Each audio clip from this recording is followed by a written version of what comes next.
আজকে খুঁজে পেলাম একটি পাখির বাচ্চা। একটা কথা বলে রাখতে চাই, আমার যখনই মন খারাপ থাকে তখনই আমি আমার সাইকেলটা নিয়ে গ্রামের এই পাশে ওপাশে ঘুরি, বিভিন্ন গ্রামে ঘোরাফেরা করি। সাইকেল নিয়ে ঘুরতে আমার অনেক ভালোই লাগে। তো আজকে যখন সাইকেল নিয়ে বিকালবেলা বের হয়েছি একটু ঘুরবো ভাবতেছিলাম, তখন রাস্তার পাশে একটা ছোট্ট পাখির বাচ্চা আমি খুঁজে পেয়েছিলাম। কালো কুচকুচে একটা পাখির বাচ্চা।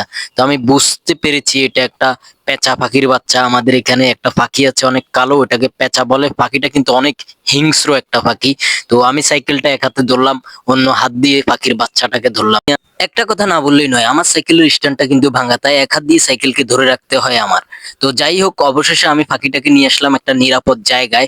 রাস্তার পাশে ছিল তখন, তো আমি ভাবলাম রাস্তার পাশে থাকলে হয়তো কেউ মেরে ফেলবে কিংবা গাড়ির চাপা পড়ে মরে যেতে পারে পাখিটা।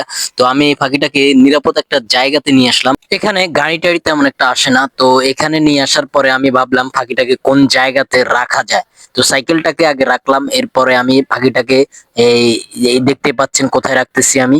তো একবার রাখলাম, রাখার পরে মাটিতে পড়ে গেল, পাখিটা আসলে ঠিক করে বসতে পারতেছিল না। তো আবারও আমি পাখিটাকে বসানোর চেষ্টা করতেছিলাম। তো যাই হোক, আমাকে পাখিটাকে তো বসিয়ে দিতে হবে এখানে, তাহলে পাখিটার মা বাবা ওকে দেখবে আর দেখার পরে হয়তো এখান থেকে নিয়ে যাবে। তো যাই হোক, আমি কষ্ট করে পাখিটাকে এখানে বসাই দিলাম।